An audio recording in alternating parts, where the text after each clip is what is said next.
vamos a iniciar pues con nuestro capítulo, con nuestra primera parte que va a ser tecnología y humanidades, una historia de interacciones. La idea de este trabajo, o con lo cual empieza este trabajo, de hecho voy a leer la primera frase de este libro, de este capítulo, que se me hace muy interesante. Dicen: la historia de la computación moderna no es simplemente la historia de una tecnología en particular, sino es una parte de una historia mucho más extensa de cultura y conocimiento, la cual en sí misma implica un cambio de perspectiva, giros epistémicos y la emergencia al final de un proceso complejo de ciertos dispositivos a expensas de otros.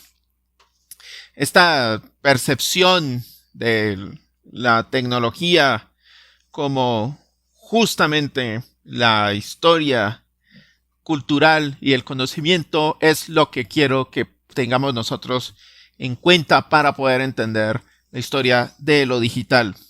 Una historia de lo digital desde una perspectiva histórica no es solamente una historia de dispositivos que se reemplazan unos a otros, que se actualizan unos a otros, sino es más que en todo un evento, una experiencia que se va desarrollando con el tiempo y que a través del tiempo genera unos dispositivos. No son los dispositivos los que generan la digitalidad, sino el ser humano a través de una concepción de lo digital que genera esos dispositivos, ¿no? Hay que entender muy bien eso, que no son las máquinas las que están construyendo lo digital, sino son humanos que construyen máquinas para lo digital. Quiero que esto quede subrayado, ¿no? De ser posible que quede enmarcado en una de sus casas, pero que tengan en cuenta que las máquinas no son las que están dirigiendo este proceso, ni siquiera el proceso de la inteligencia artificial. Lo que está dirigiendo el proceso de la digitalidad son humanos, son seres humanos, y siempre tenemos que pensar en términos de seres humanos. Y en ese sentido vamos a empezar con un proceso. Este primer capítulo trata de un proceso que se desarrolla entre 1930 y 1960. Y todo empieza con una concepción que consiste en considerar que las máquinas deben ir más allá de ser dispositivos que permitan hacer cálculos rápidamente, que permitan resolver ecuaciones. Por eso no estoy muy de acuerdo con esas consideraciones, con esas historias de la tecnología que enlazan muy directamente, como en una cadena, los telares automatizados del siglo XVIII con las máquinas de calcular del siglo XIX y luego las computadoras del siglo XX, porque no son lo mismo. No estamos hablando de los mismos dispositivos, ni siquiera de los mismos objetivos. Una mano robótica, un telar automatizado, no son lo mismo que una computadora, no son lo mismo que la computación. La computación es un concepto, y eso también es otra cosa que quiero que quede muy claro, es que la computación es una forma de concebir algo que deben hacer las máquinas, dispositivo que debe computar.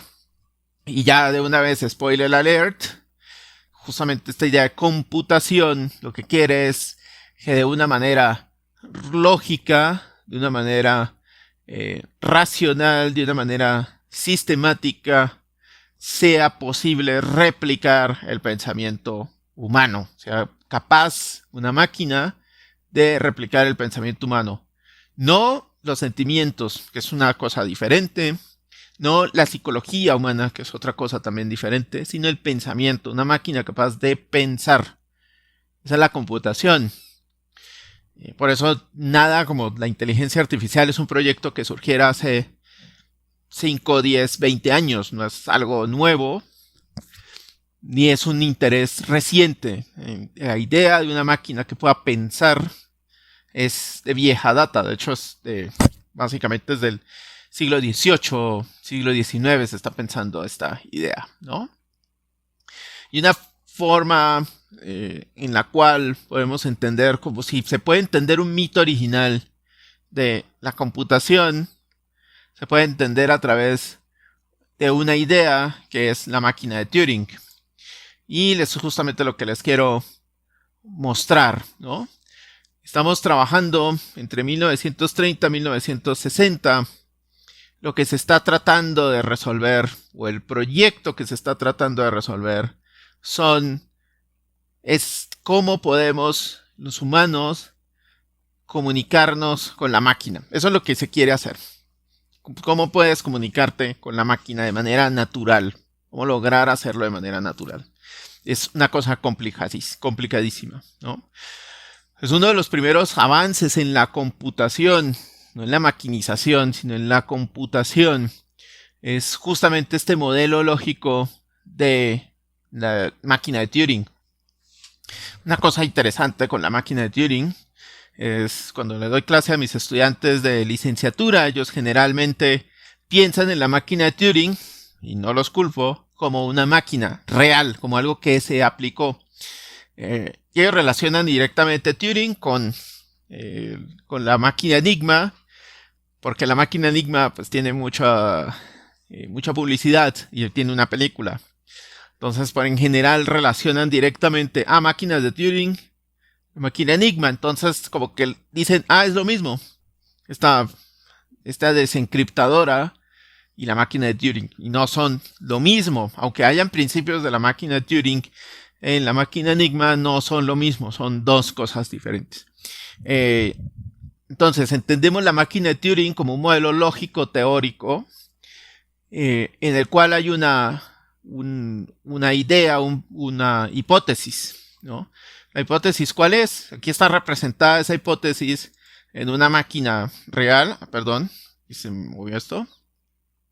Está representada en una máquina real, que es una construcción moderna, ¿no? Que está en este video de YouTube. Pero básicamente la idea de la máquina de Turing es que hay una cinta de un tamaño finito o infinito. Eso es tamaño, el largo, la longitud de esa cinta es irrelevante para este modelo, ¿no? Básicamente cómo funciona este modelo es que puedes tener dos tipos de símbolos, un símbolo de 0 y un símbolo de 1, ¿no? Porque si ya recuerdan, conocen este modelo de numeración o este modelo de escritura, es básicamente un modelo binario, ¿no? Es básicamente lo que quiere la máquina de Turing es realizar tres acciones. Una es escribir, otra es leer y otra es modificar, borrar, ¿no? Con esas tres acciones puede realizar cualquier tipo de operación lógica. Cualquier tipo de operación lógica. Y ahí es donde vamos al asunto. La máquina de Turing, a través de esas tres operaciones y de un sistema de símbolos basados en ceros y uno, puede representar cualquier objeto del lenguaje y cualquier símbolo del lenguaje. Es una maravilla. Lo está representando. La máquina de calcular solamente puede hacer cálculos, solamente puede sumar, restar, multiplicar, dividir, bla, bla, bla. Esta máquina puede no solamente hacer operaciones de cálculo, sino además podría escribir, por ejemplo, un nombre, ¿no? Escribir un nombre a través de esta codificación binaria. ¿Y cómo funciona lo binario? Pues ustedes saben que con un código binario, una letra puede estar representada por un símbolo binario. Un símbolo único, binario, representa una letra. Y esa letra tiene un lugar en la computadora. Básicamente ese símbolo, puedes modificarlo, utilizarlo de tal manera que la máquina pueda leer ese binario y entender que estás escribiendo un símbolo que es una letra, ¿no?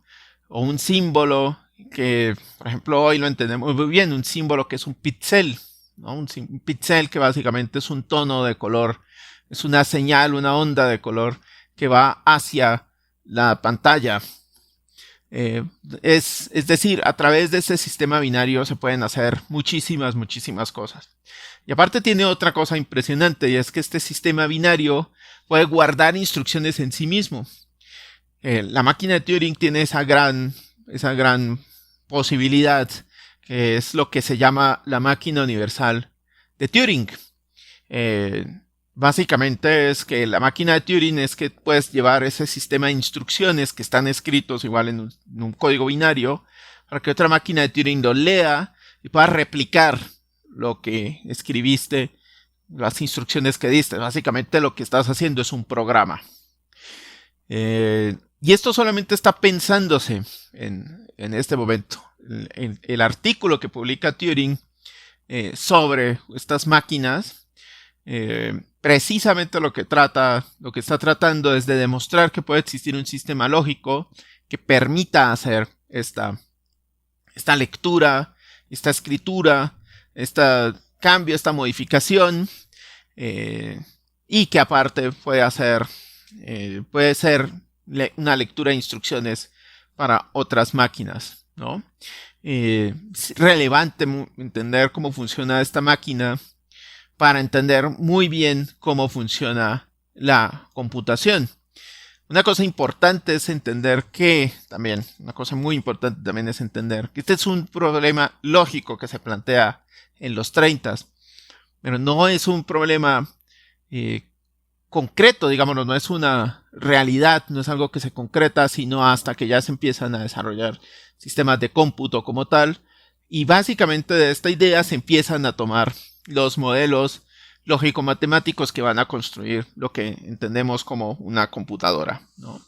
Pues aquí es importante, por un lado, entender que es un sistema lógico. La computación nace como un sistema lógico. Siempre estamos pensando en la computación en instrucciones simples, instrucciones finitas, instrucciones muy, muy, muy definidas.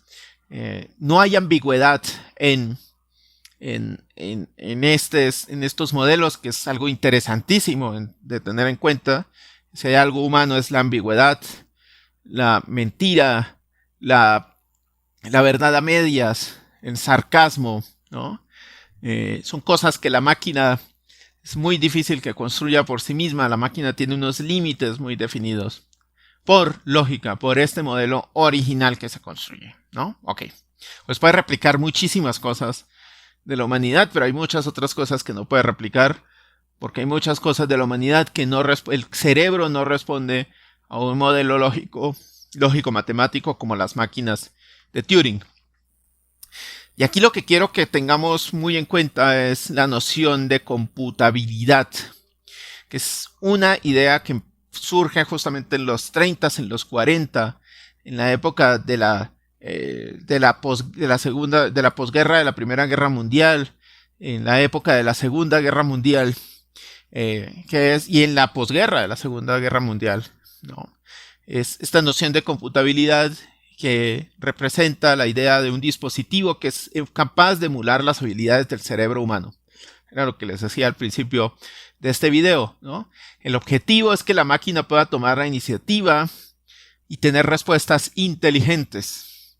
El hecho es que tú puedes darle una instrucción y la máquina pueda responder de manera inteligente. Que si algo les recuerda a ChatGPT, no es mera coincidencia, es básicamente la concreción de una idea original de computabilidad. Entonces no es algo que hayamos pensado hasta hoy. La concreción de un modelo que se puede generar hasta hoy. De hecho, esta máquina de Turing que está aquí, este videíto, me gusta repetirlo para que lo puedan ver, visualizar de manera clara. Esta máquina de Turing no la pudo hacer Turing por una simple razón. Aunque tuviera el modelo teórico, no tenía el modelo tecnológico, no tenía los medios tecnológicos para hacerlo. Por ejemplo, esta maquinita que tenemos acá, esta camarita que tenemos aquí, es importantísima. ¿Cómo haces que la máquina lea? ¿Cómo logras que la máquina lea lo que está escribiéndose? ¿Cómo lo logras? Esa es mi pregunta, básicamente. ¿Cómo logras que la máquina lea lo que estás escribiendo? No puedes de manera directa. Tienes que tener un medio para que la máquina lea lo que estás diciéndole. Necesitas un micrófono, necesitas un teclado, necesitas un mouse. En este caso están utilizando una cámara y la cámara es de muy buena tecnología, no es una camarita tampoco cualquiera. La cámara tiene la capacidad de leer, pero en sí misma, de ver lo que está acá, pero en sí misma está atada a un programa que es capaz de hacer un reconocimiento visual, reconocer visualmente si lo que está escrito es un 0 o un 1, transmitirlo al lenguaje de máquina, es decir, a binario, y ahí sí darle instrucciones a la máquina para que se mueva para un lado o para el otro, o para que borre o lo que sea, ¿no? Pues aquí hay una cantidad de elementos tecnológicos de muchísima sofisticación, que son los que permiten que esta máquina funcione. En los tiempos de Turing esto era imposible. De hecho, es prácticamente imposible hasta tiempos relativamente recientes. Yo diría que hacia la década de los 60, hacia los 70, y hoy ya alguien puede hacerlo porque, digamos, ya lo tenemos esta tecnología a la mano. Pero no era posible. La idea preexiste a la tecnología, ¿no? No es la tecnología la que de una u otra manera permite que se desarrolle la idea, sino es la idea la que va impulsando el desarrollo de la tecnología, ¿cierto? Pues vámonos de Turing para pensar en esta relación, este cambio de lo analógico a lo digital, teniendo en cuenta que lo analógico es esta multiplicidad de ondas, esta multiplicidad de sensaciones, de efectos sensoriales que están representados a través de diferentes formatos, ¿no? Por ejemplo, como un instrumento musical es analógico, porque a través de rozar una cuerda, golpear una cuerda, pegarle a una membrana, tenemos ondas de audio, ¿no? Es analógico el teatro, porque en últimas tenemos ondas visuales, ondas de luz que rebotan sobre las personas y nosotros podemos ver sus movimientos. Es analógico la cinta de cine, porque pasa una luz a través de una cinta específicamente, y es a través de ello y a través de un efecto óptico es que se genera una una pantalla más grande, una imagen más grande, una imagen más chiquitita. En la computadora estamos hablando de otras cosas. Estamos hablando de una representación y unas sensaciones que son generadas a través de lo digital. Aunque aquí en estos dispositivos hay una membrana que vibra, que es la que hace el sonido. Aquí hay una membrana que vibra, que es la que recibe el sonido. Todo está siendo transformado, mediado por el sistema binario, podríamos decirlo de una manera muy burda, por maquinitas de Turing, ¿no? Entonces, una cosa importante es entender que la computadora es una teoría que se concreta en la máquina que tenemos actualmente. Hay una teoría, hay una idea, hay una percepción de lo que se puede hacer este aparato, esta máquina que no se sabe muy bien qué es, y termina siendo la máquina que tenemos hoy, ¿no? Pero para que se logre eso, es necesario resolver una serie de problemas. Antes de lograr ese proyecto, era necesario cumplir o solventar una serie de problemas. Una cosa es que, una cuestión que tiene que hacer la máquina es que tiene que resolver problemas, ¿no? Por un lado, la cuestión es que el problema que va a resolver la máquina debe ser finito. Tiene que tener una solución. Es decir, la máquina no puede hacer un loop infinito preguntándose por la existencia de Dios, por ejemplo, ¿no? No puede. Tiene que concretarse en algún momento.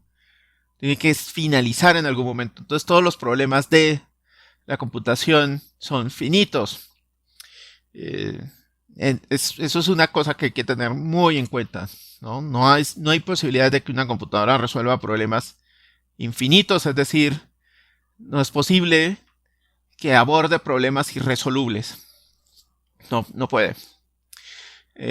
La otra es que las decisiones tienen que ser finitas, es decir, todo el proceso de cómputo que hace la máquina tiene que tener un fin en el tiempo. Hay un límite de cómputo que está basado en el tiempo. ¿Cuánto tiempo puedes hacer que algo pueda girar, digámoslo así? ¿Cuánto tiempo puedes hacer que un proceso continúe?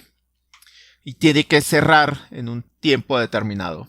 No puedes tampoco hacer que esto continúe toda la vida. No hay computadoras que funcionen toda la vida. Incluso estos servidores que parece que están todo el día funcionando, necesitan reiniciarse de vez en cuando para que puedan seguir funcionando. Y todos esos son procesos, una multiplicidad de procesos que se abren y se cierran continuamente. Nunca nada está permanentemente funcionando todo el tiempo, ¿no? Así Google nunca se caiga, eso solo significa que Google sea un solo sitio haciendo y girando sobre su propio eje en un ciclo infinito. Siempre son miles de procesos que están apagándose, prendiéndose, iniciando y finalizando. Y por otro lado es que las operaciones deben ajustarse a las capacidades de la máquina, es decir, la máquina tiene también un límite material. La máquina no puede procesar más allá de su posibilidad material. La máquina de Turing, por ejemplo, es esa cinta, no puede procesar más allá. Si se llena esa cinta, no puede seguir. Si no puedes borrar nada de lo que hay en esa cinta, no puede seguir. No puede avanzar más allá. La computadora tiene lo mismo, no puede avanzar más allá de lo que le dan sus condiciones materiales. La capacidad de la máquina es importantísima. Y todos estos son, para resolver un problema de computación, siempre hay estas limitaciones. Siempre hay esta restricción, ¿no? De estos, hay siempre estas tres restricciones. El problema tiene que ser finito, es decir, no puede ser ambiguo. Tiene que haber un límite de cómputo, un límite de tiempo, tiene que haber un momento en el que la máquina finalice. Y por otro lado, hay un límite material en lo que hace la máquina. Digamos, yo por error creo un programa que es infinito, porque me equivoqué y al programar escribí un programa que va en un loop infinito. Así se llaman loops infinitos, de hecho es un problema en la computación. Va a llegar un momento en el que ese loop infinito va a copar la memoria de la máquina. Puede ser pronto, puede ser posterior, pero que la daña. Va a terminar un punto donde va a llegar al límite de la máquina. Va a llegar al límite de la memoria, del disco, de donde sea, dependiendo del proceso lo que está haciendo. Siempre se va a llenar. De hecho, si alguno de ustedes trabaja con backend web, se dan cuenta que una de las cosas que uno más teme es cuando la memoria o el disco o la CPU empiezan a crecer y a crecer y a crecer y a crecer. Y ahí dices, hay algo que está aquí. Hay un problema con el programa que me está gastando la memoria o que está gastando la CPU o lo que sea. Y hay toda una ciencia alrededor hay toda una especialización en la ciencia de la computación destinada justamente a reducir el uso de los recursos computacionales. Entonces siempre estamos en esos tres problemas. Eso es lo que hace que sea tan complicado llevar hacia que esto replique el pensamiento humano, ¿no? Y es también algo que hace más costoso, soluciones más complejas, así que todo sea más costoso. Y por otro lado, vamos hacia unos principios que son los de unificación y simplificación. Son otros principios de la computación.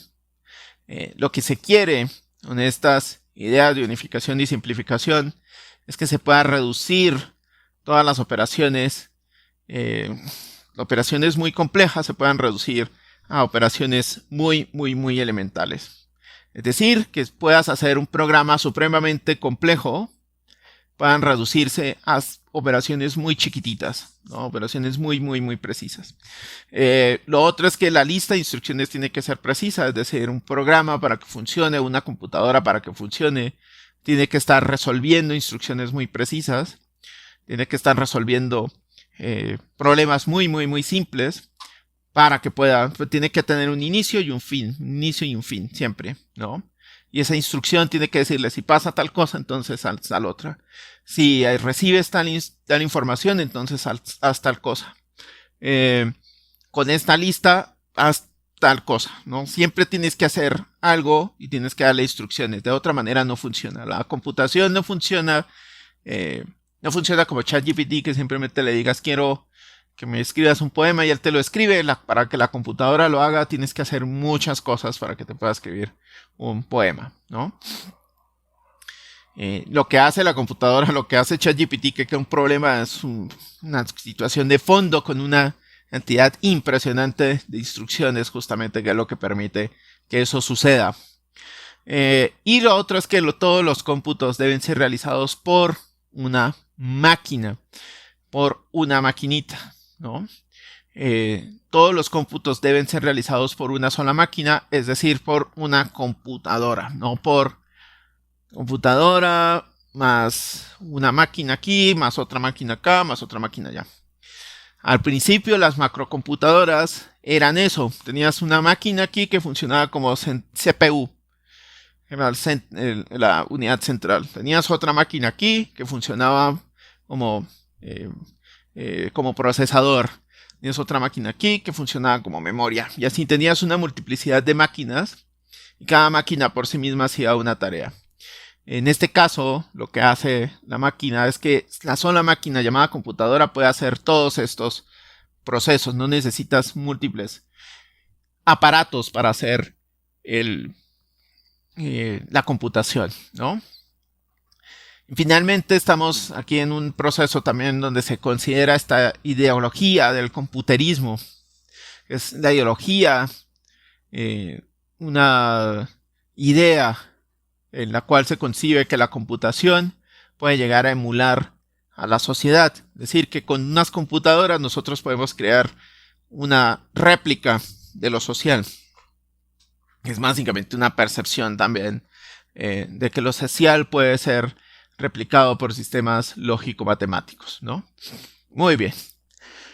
Ahora, hay algo muy interesante también que surge en esta época, ¿no?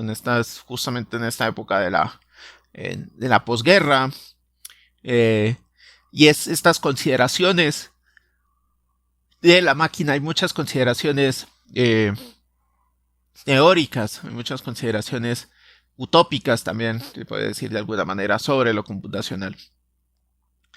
Y una de estas ideas computacionales que ahorita fue reivindicada muchísimo es la idea de Vannevar Bush, del Mehmet. Y que aquí no estamos hablando de los memes, sino del Mehmet. Y el Mehmet es un dispositivo del futuro, ¿no? Lo que estaba mirando Vannevar Bush, es decir, yo me imagino un dispositivo en el futuro que él solito, este dispositivo, guarde todos los libros, todos los registros, todas las cartas, toda la información que a mí se me ocurra y que pueda ser mecanizado de tal manera que cuando yo haga una consulta, él me entregue la información, entregue este segmento del libro, o me entregue esta imagen, o lo que quieras, ¿no? Y que básicamente esto lo hiciera con una rapidez gigantesca. Básicamente esta idea del Mehmet es como una biblioteca en la cual esta maquinita pues te recupere toda esta información y te la presenta en una pantalla. Y así funcionaba el Mehmet. Era básicamente este era el segmento del input. Bueno, esta era la concepción del Mehmet. Nunca funcionó, esto nunca fue una máquina real, ¿no? Pero a través de no es un teclado, en realidad es como un dispositivo en el cual tú le das unos botoncitos, generabas las instrucciones. Esas instrucciones iban a través de esta máquina, que de estos archivadores que están aquí abajo, traía la información y luego la iba construyendo en estas pantallas que tenemos acá, ¿no? La iba como imprimiendo, tac, tac, tac, tac, tac, como una máquina de escribir. Eso es la concepción del Mehmet. Hoy, claro, se concibe, esto es como el origen de la idea de la internet, de la idea del hipertexto, ¿no? Pero básicamente lo que está aquí, la idea más que una idea directa de la internet o del hipertexto, lo que tenemos aquí es una idea, una concepción de la biblioteca universal, del conocimiento universal que puede estar condensado en una sola máquina.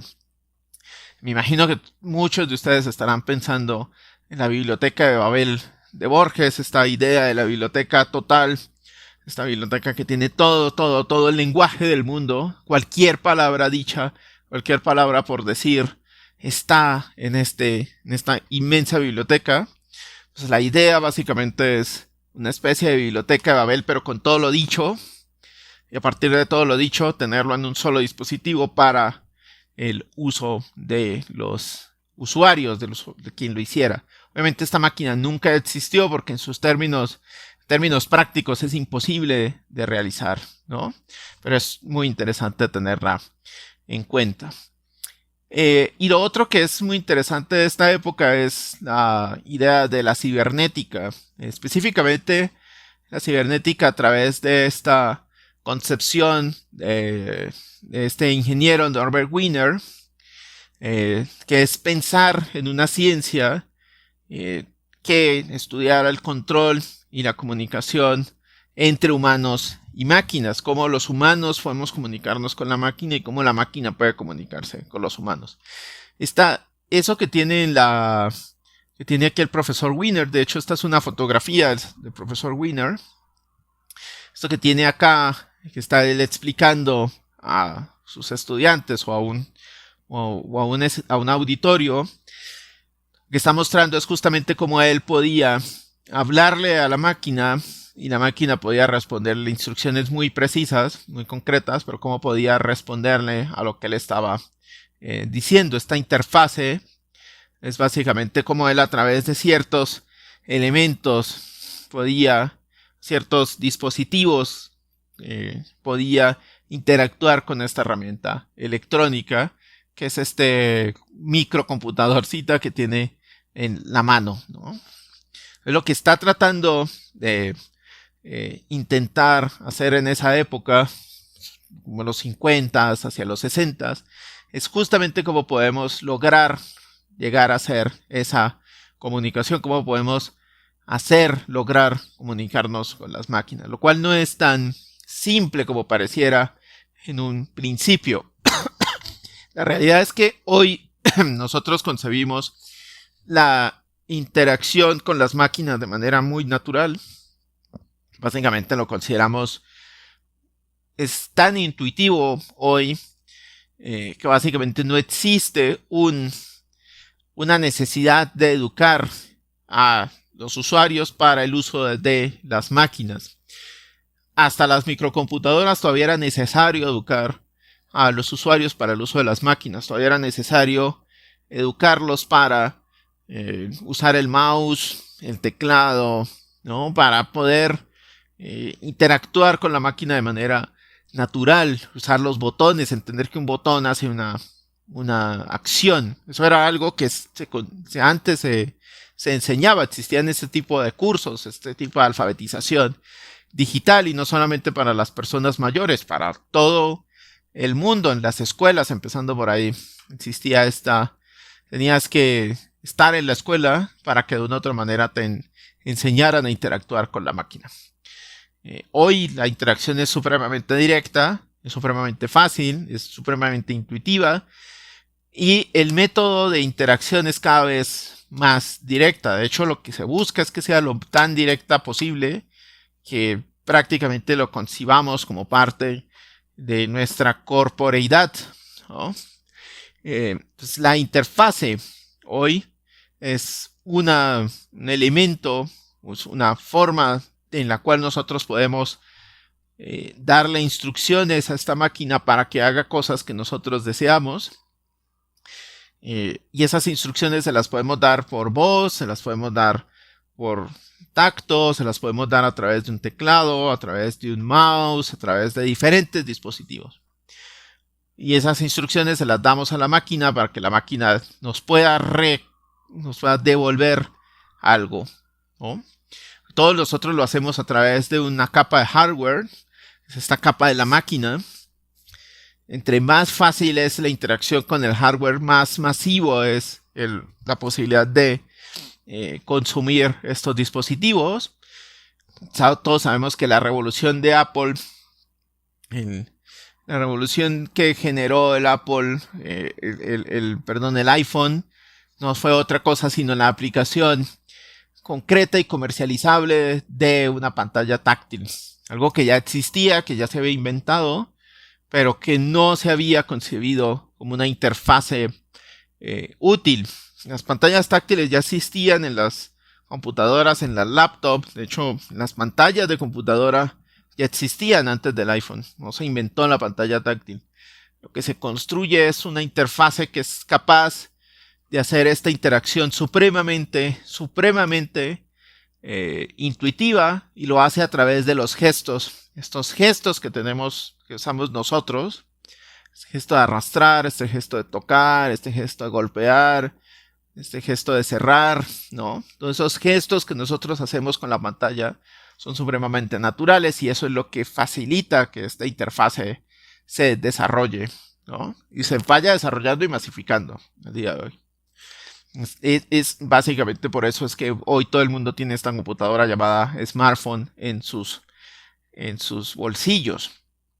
Y todo eso es para poder interactuar con el software, interactuar con este código binario que es el que nosotros no podemos entender. Imagínense que si las computadoras hoy, para poder interactuar con la computadora, tuvieran que escribir en lenguaje binario. Tan solo imagínense ese escenario.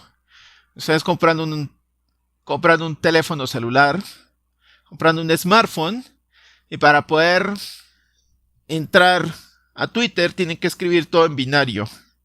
Y aparte, para que lo que reciben, todo lo reciben en binario, y luego tienen que decodificarlo ustedes por aparte, con una tablita, de codificar cada signo de binario. Eso sería imposible. Por más bonita que fuera la interfase, sería imposible de leer, sería imposible de trabajar. Lo que está haciendo justamente esta interfase es que permite que a través de una serie de símbolos, de una serie de iconos, de una serie de elementos gráficos, elementos textuales, auditivos, de movimiento, de imágenes en movimiento, ese binario se vuelva algo real, concreto, familiar, algo que nosotros podemos ver. Es lo que construye todo esto de esta década del 30 al 60, no es más sino la investigación para que no se necesite un técnico en sistemas para poder interactuar con este aparatito llamado computadora. O imagínense eso, que todo el mundo, para poder interactuar con una computadora, necesitáramos a alguien al lado que supiera utilizar la computadora. Era algo que sucedía a veces en las familias al principio de la masificación de la computación. Para utilizar una computadora necesitabas a alguien, generalmente alguien joven que supiera manejar las computadoras, y ahí viene esta idea también de que las computadoras están relacionadas con la juventud, pero tenías como este ayudante. Y poco a poco estas interfaces son tan intuitivas que ya no es necesario tener a alguien al lado que te explique cómo funcionan las cosas.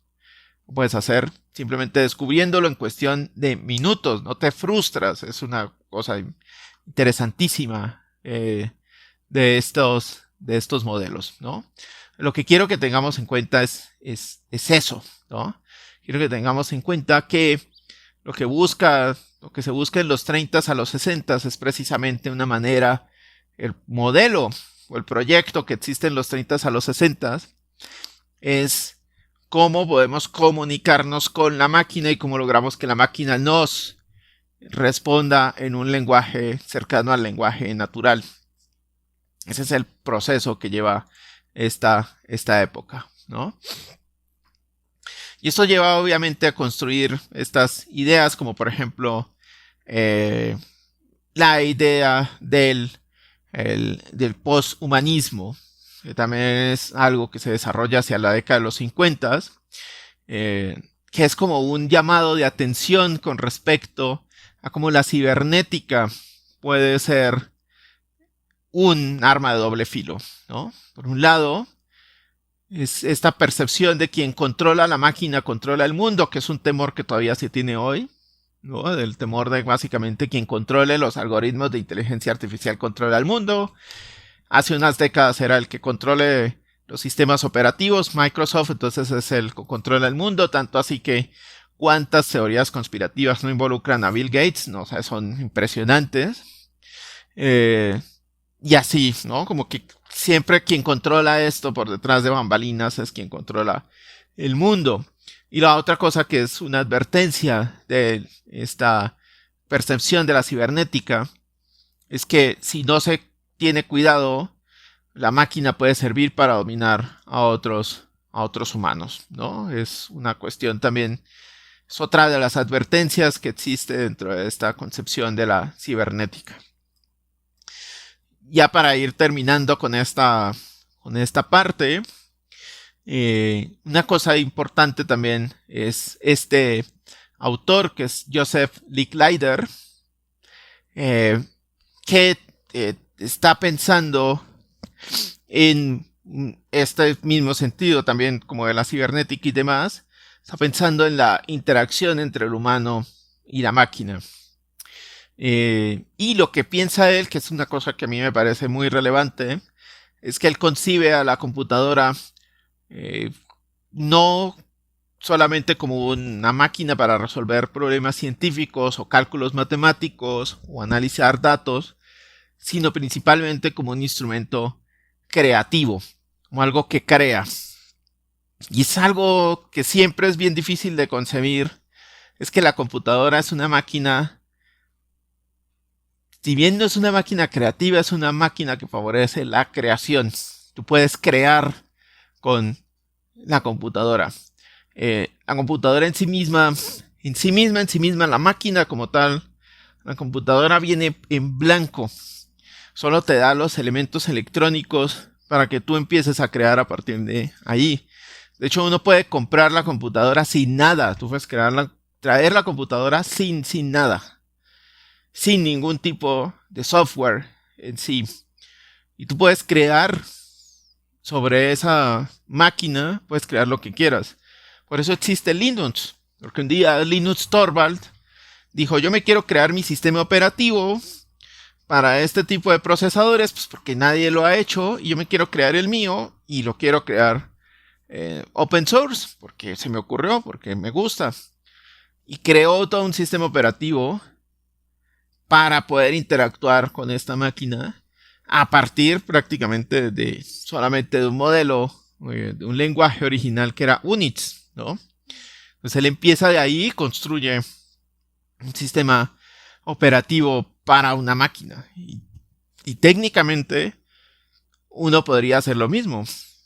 Técnicamente uno puede crear su sistema operativo, sus programas, uno puede crear su propio Word, su propio Excel, lo que quieran. Lo que pasa es que no da la vida para crearlo uno solo. Por eso existe la comunidad de desarrolladores para que eso se pueda hacer. Pero la cuestión es que la máquina permite la creatividad. No solo la permite, sino la incentiva y la favorece. Entonces el objetivo de Licklider, la idea de Licklider, la utopía de Licklider, es crear una máquina o hacer que la computadora sea capaz de interactuar directamente con su operador. Lo que hablábamos de las interfaces, ¿no? Que no se necesite un técnico y que la respuesta sea en tiempo real. Que era lo que pasaba con las computadoras en los 50. Las computadoras en los 50 tenías tu colección de tarjetas perforadas o una cinta magnética, la llevabas hacia la máquina y le dabas a procesar. Y pues para esperar la respuesta tenías que esperarte a que la máquina procesara, y eso podían ser horas de procesamiento. Claro, era más rápido que hacerlo a mano, pero igual eran cosa de horas. Es como, ahorita uno no concibe la computación en términos de horas. Todos los programas son cuestión de segundos. Cuando algo dura más de hecho, es tan así que la respuesta de un programa tiene que ser leída en microsegundos, si no, no se concibe que esté respondiendo el programa, ¿no?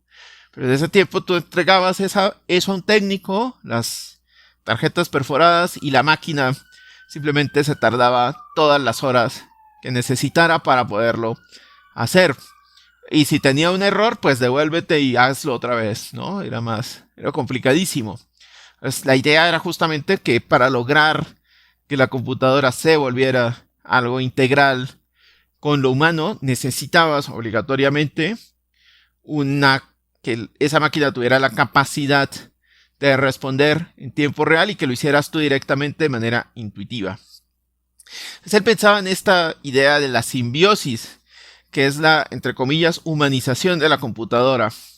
Es decir, que se permitiera una integración de los humanos con las computadoras, que las máquinas sirvan como soporte, más no como reemplazo de los humanos, no que las máquinas pensaran, fueran inteligentes, fueran robots autónomos, humanos con partes electrónicas, sino que de una u otra manera hubiese esta capacidad de relacionarlos con la máquina de manera natural, que es algo que nosotros vemos hoy de una manera casi lógica, ¿no? Y piensa Licklider, otra idea muy interesante es esta idea de las bibliotecas del futuro, que son básicamente redes que permiten conectar humanos con otros humanos a través de computadoras, ¿no? Y si esto les recuerda a la internet, esto sí no es casualidad. Aquí hay una conexión directa justamente con la idea de la internet, porque es cómo construimos un medio, cómo construimos una interfaz y cómo construimos una tecnología que permita que esta persona se pueda comunicar con cualquier otra o con las tres a través de que la computadora sea un elemento de comunicación y que te puedas comunicar aparte con las computadoras de otras personas, ¿no? Te puedes comunicar tanto con esta persona que está acá como con la computadora de esa persona. Puedes traerte la información de esa persona tanto como los inputs de la otra persona.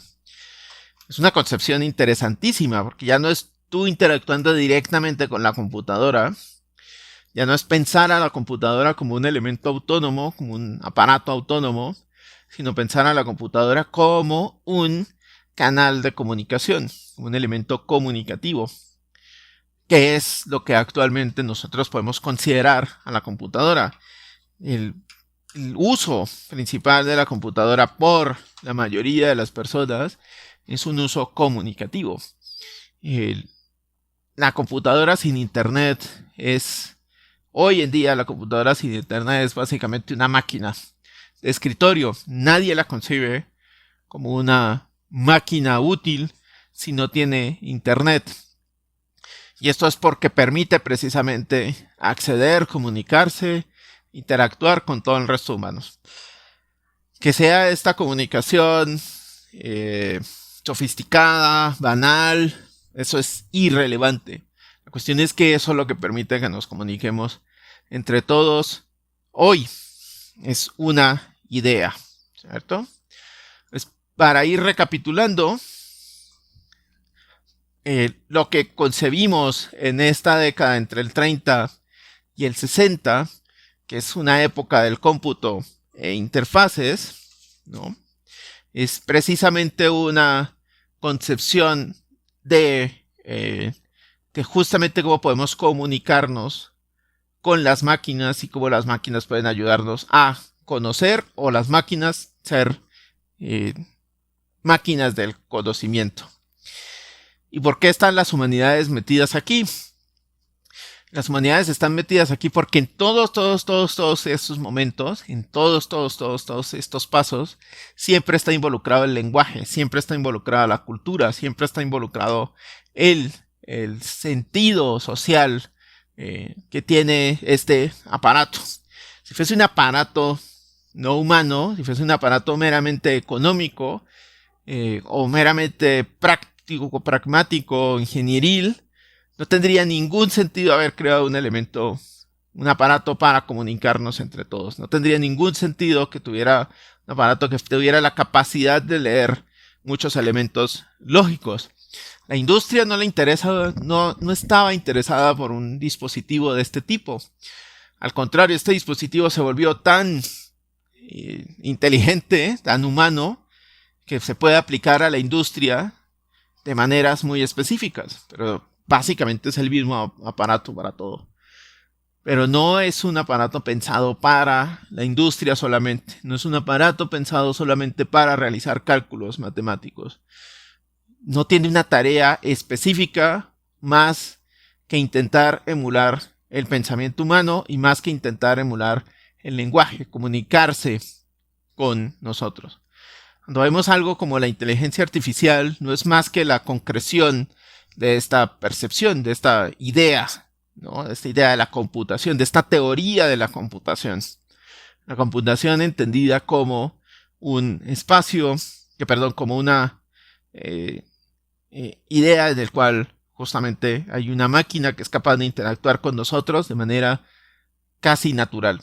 Por eso el miedo que da al ser conscientes que algo como ChatGPT o como cualquier otra inteligencia artificial es capaz de responder de manera casi natural y casi inmediata a lo que nosotros le estamos dando, ¿no? Al input que nosotros le estamos dando, casi que responde de manera inmediata. Eso hace que sea sumamente interesante esta concepción, ¿no? De los 30 a los 60, justamente esta etapa de interacción. Ya para la siguiente parte, Internet o la máquina humanística, justamente lo que vamos a entrar a ver es precisamente cómo ya pasamos de esta concepción de las interfaces a asumir directamente que la computadora es un dispositivo de comunicación entre humanos, de comunicación tanto de humanos a través de máquinas como de humanos con las máquinas. Y eso es lo que consideramos como la Internet, ¿no? Eso es lo que vamos a ver en la siguiente lección, que va a tratar justamente sobre el capítulo 2 de este librito.